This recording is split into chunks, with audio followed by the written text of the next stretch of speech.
شروع اللہ کا نام لے کر جو بڑا مہربان نہایت رحم والا ہے۔ جو لوگ کافر ہوئے اور کافر ہی مرے، ایسوں پر خدا اور فرشتوں اور لوگوں کی سب کی لعنت۔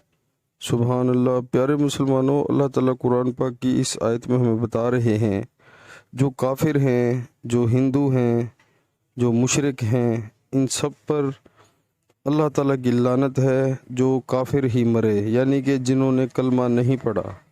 تو سبحان اللہ۔ پیارے مسلمانوں، ہمیں اللہ کا شکر ادا کرنا چاہیے کہ اللہ تعالیٰ نے ہمیں مسلمان گھرانوں میں پیدا کیا ہے اور حضور پاک صلی اللہ علیہ وآلہ وسلم کی امت میں سے پیدا کیا ہے۔ لیکن افسوس کا مقام یہ ہے کہ ہم اس چیز کا شکر ادا کرنے کی بجائے جو ہندو ہیں، جو کافر ہیں، جن پر اللہ کی لعنت ہے اور جن کو اللہ تعالیٰ دوزخ میں ڈالیں گے، تو انہی کو ہم دیکھتے ہیں، انہی کو فالو کرتے ہیں۔ تو یہ ہمارے لیے ایک بہت ہی لمحہ فکریہ ہے، یعنی کہ اب اللہ تعالیٰ نے صاف اس قرآن پاک کی آیت میں بتا دیا ہے کہ ان پر کافروں پر لعنت ہے۔ تو ہم اپنے آپ کو ذرا دیکھیں کہ ہم کیا کرتے ہیں۔ ہم کلمہ پڑھ لیتے ہیں، اس کے بعد ہمیں ہمارے جو فیوریٹ ہیرو ہیں وہ ہندوستان کے ہیں، اور فیوریٹ ایکٹریس جو ہیں وہ ہندوستان کی ہیں، ہم ڈرامے ہندوستان کے دیکھتے ہیں، یعنی کہ جو ہندو ہیں۔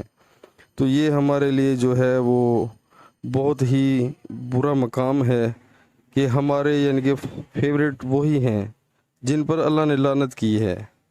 تو خدا را اس چیز کے بارے میں سوچیں، یہ جو ہم ان کے یعنی کہ اتنی چاہت کرتے ہیں، ان کی فلمیں دیکھتے ہیں، ان کے ڈرامے دیکھتے ہیں، بھئی ان پر تو اللہ کی لعنت ہے، تو ہم کس منہ سے ان کو دیکھتے ہیں؟ تو یہی ہمارے لیے جو ہے شرم کا مقام ہے۔ ہمیں خدا کا خوف دل میں لانا چاہیے کہ ہمیں ایسے کام نہیں کرنے چاہیے۔ جس چیز کا اسلام میں اور دین میں منع ہے، اس چیز سے ہمیں پرہیز کرنی چاہیے، نہ کہ ہمیں جو ہے بڑے ذوق و شوق سے ہمیں جو ہے ان کو دیکھنا چاہیے۔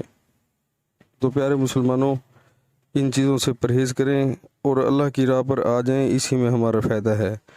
دنیا کی زندگی، یہ پیسہ، یہ مال و دولت، یہ اولاد، ہر چیز ختم ہو جائے گی، اور یہ جو ہم اپنا ٹائم ویسٹ کر رہے ہیں ڈرامے اور فلمیں دیکھ کر، تو ہمیں ذرا ہوش کے ناخن لینے چاہیے۔ یہ سب بکواس ہے، یہ سب شیطان کے کام ہیں، اور شیطان جو ہے وہ جیت رہا ہے اور ہم جو ہے وہ ہار رہے ہیں۔ پیارے مسلمانوں، روز قیامت والے دن تو شیطان بھی یعنی کہ اللہ کی پناہ مانگے گا، وہ آگ میں جائے گا، لیکن ہمیں بھی ساتھ لے کر جائے گا۔ کلمہ پڑھنے کے بعد ہمیں یہ سوچنا چاہیے کہ ہم نے اللہ اور اللہ کے رسول صلی اللہ علیہ وآلہ وسلم کے حکموں کے مطابق، ان کے بتائے ہوئے طریقے کے مطابق جو ہے زندگی گزارنی چاہیے، نہ کہ ہندوؤں کو دیکھ کر جن پر اللہ نے لعنت کی ہے اس طرح گزارنی چاہیے۔ تو پیارے مسلمانوں، فالو کرنا ہے تو اللہ اور اللہ کے رسول کو فالو کرو، ان کے حکموں کو فالو کرو، ان بے حیائی کے کاموں سے بچو، آج ہی توبہ کرو، انشاءاللہ بہت فائدہ ہوگا۔ السلام علیکم ورحمۃ اللہ وبرکاتہ۔